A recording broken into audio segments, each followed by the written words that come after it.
बजाऊं कंगना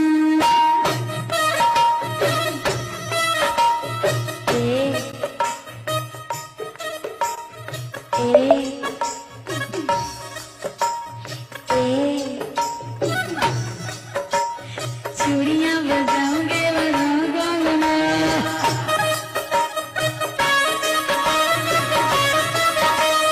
बोल तुझे कैसे मैं मनाऊं कान्हा गली गली महके वृंदावन महके गली गली महके वृंदावन महके जगना तो तुझे रूठ गयो सब रमना कैसे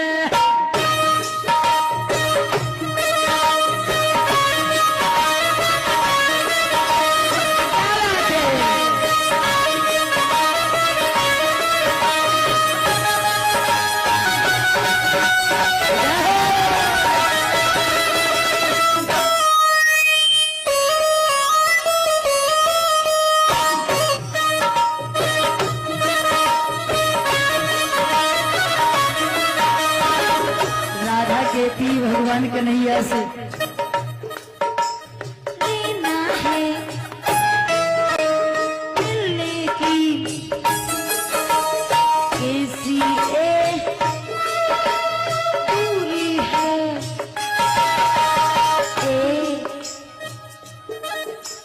लेना है हाय मिलने की हाय कैसी दूरी है बोलिया के देख आना बोलिया के देख आना आयुष राधा को चूड़ियां बजाओगी बजाओ कंगना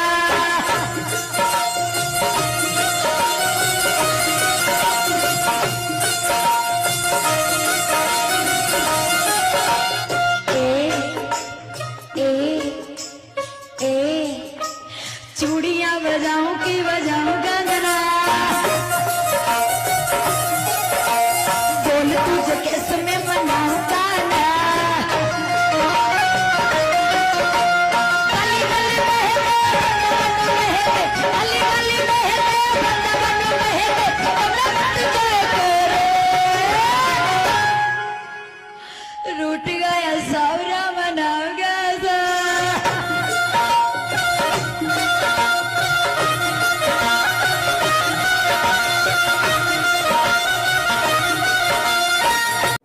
जय श्री राधे राधे बंधु। आज बड़ा मन व्यथित है, जिसके कारण से मुझे आज इस प्रकार की एक वीडियो बनानी पड़ी। आपने क्या देखा अभी, किस प्रकार से ये कथावाचिका है और एटा मैनपुरी साइड की कथावाचिका है और इस जैसी बहुत सारी कथावाचिकाएं प्रकट हो गई हैं आज के समय में। बहुत समय से इन लोगों का ये तमाशा चल रहा है, ये नौटंकी चल रही है और किसी का विरोध नहीं हुआ, किसी ने इनको डांट फटकार नहीं लगाई, किसी ने भी इनको अभी तक इन पर रोक लगाने का प्रयास नहीं किया। इसलिए इनके हौसले बुलंद होते गए और इस प्रकार की कथावाचिकाओं का इतना इनको सपोर्ट मिला कि ये जगह जगह जाकर के इस प्रकार से नौटंकी करती जा रही हैं और लोग इस नौटंकी में आनंद ले रहे हैं, मजा ले रहे हैं। सनातन संस्कृति को, हिंदू संस्कृति को, हमारे भारतीय परंपराओं को, इस भागवत कथा के जो सिद्धांत हैं, जो मर्यादाएं हैं, वो कहाँ गई हैं? ये तुच्छ लोग इस कथा को, श्रीमद् भागवत कथा एक ऐसी कथा है, एक अद्भुत कथा है, एक कोई साधारण कथा नहीं है। पूर्व काल में विभिन्न ग्रंथों के ज्ञाता लोग जब किसी विषय पर कोई प्रश्न उठता था और कोई संशय जब हो जाता था, किसी प्रकार किसी भी प्रश्न पर जब संशय हो जाता था और कई पुराणों के ज्ञाता उस निर्णय पर जब नहीं पहुंच पाते थे, तब भागवत कथाकार के पास पहुंचते थे और भागवत से उस प्रश्न का उत्तर निकलता था, उसका संदेह पूर्ण किया जाता था। लेकिन ऐसे अद्भुत, ऐसे अमूल्य श्रीमद् भागवत महापुराण को आज ये लोग किस दिशा की ओर ले जा रहे हैं, किस दिशा में ले जा रहे हैं? हमें विचार करना चाहिए, चिंतन करना चाहिए। एक बार आप अपने विचार भी कमेंट के माध्यम से इस वीडियो पर जरूर आप प्रेषित करें। क्या आप लोगों के क्या विचार हैं? क्या इस प्रकार के कथावाचकों को इस प्रकार से पूरे देश में कथाएं करना चाहिए? सभी कथावाचकों को इसी प्रकार से कथावाचक बन जाना चाहिए या फिर इन पर रोक लगना चाहिए? क्या आपका मत है? आप अपने विचारों को भी प्रेषित करें जरा इस कमेंट के माध्यम से। मेरा आज मन बड़ा व्यथित हुआ। मैं काफी समय से इन लोगों की वीडियो को देखता रहा हूं और क्रोध भी आता था, लेकिन अपने क्रोध को कई बार मैं पिया हूं।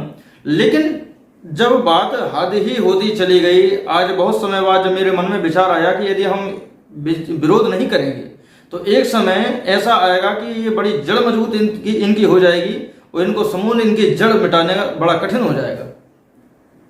लोगों को वैसे ही तो भागवत कथा मिल नहीं पा रही है, तो समाज में इस प्रकार से कथाएं हो रही हैं अब कि लोगों को सिर्फ मनोरंजन चाहिए, लोगों को सिर्फ भजन गाने यही चाहिए, कथा में ज्यादा मन लगता नहीं। तो कुछ लोगों का तो इसका फायदा उठाया कुछ इस प्रकार के कथावाचकों ने। नौटंकी करना, पहले के जमाने में वो नौटंकी होती थी ना, वो भी अपने स्तर से होती थी, लेकिन आज वो कहलाती थी, स्पष्ट तो क्लियर तो था कि वो नौटंकी है, नौटंकीबाज हैं या नौटंकी कर रहे हैं। ऑर्केस्ट्रा वाले ऑर्केस्ट्रा कर रहे हैं, बॉलीवुड वाले अश्लीलता परोस रहे हैं। लेकिन इन लोगों के लिए क्या कहा जाए? ये भागवत का चोला ओढ़ करके, भागवत के मंच पर बैठ करके, और ये क्या कर रहे हैं? ये भागवत के साथ खिलवाड़ कर रहे हैं, हमारी संस्कृति के साथ खिलवाड़ कर रहे हैं, भागवत की मर्यादा, भागवत के सिद्धांतों के साथ खिलवाड़ कर रहे हैं। बाल खोल करके बैठना, अपनी अदाओं को दिखाना। क्या तुम किस लिए बैठे हो? कथा बांचने के लिए? अपनी अदाओं से रिझाने के लिए, लोगों के लिए?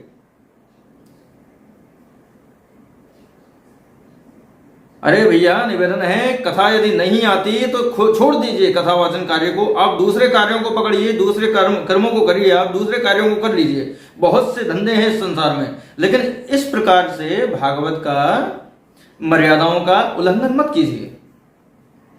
और जो लोग इनको देख रहे हैं, इनकी कथाएं करवा रहे हैं, उन लोगों को तो लानत है उन लोगों के ऊपर कि कैसे वो लोग क्या सोचते हैं कि कैसे इन कथावाचकों को बुला लेते हैं। न इनमें शील, न इनमें सरस भाव, न इनमें विनम्रता, और न ही इन लोगों में भागवत के प्रति समर्पण भाव। कथाव्यास कैसा होना चाहिए? भागवत के महत्व में वर्णन आता है कथावाचक किस प्रकार का होना चाहिए। ऊटपटांग कथावाचक नहीं होना चाहिए। कथावाचक बड़ा शील स्वभाव वाला होना चाहिए, वैष्णव भक्त होना चाहिए। कथा के प्रसंगों को इस प्रकार से वर्णन करे कि भक्ति का प्राकट्य हो।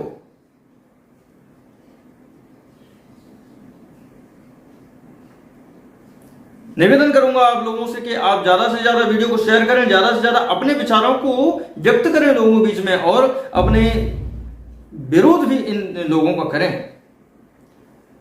ताकि ये लोग डरें कि हमें किस प्रकार से कथा करनी है।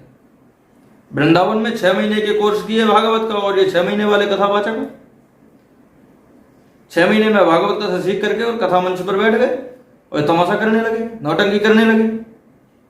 ये पीछे जो शास्त्री लिखे होते हैं, मेरा निवेदन है जो लोग कथा करवाते हैं, कथावाचक करवाने वाले लोगों से, कि सबसे पहले जांच लीजिए, समझ लीजिए, समझने के बाद तब कथावाचकों को बुलाइए।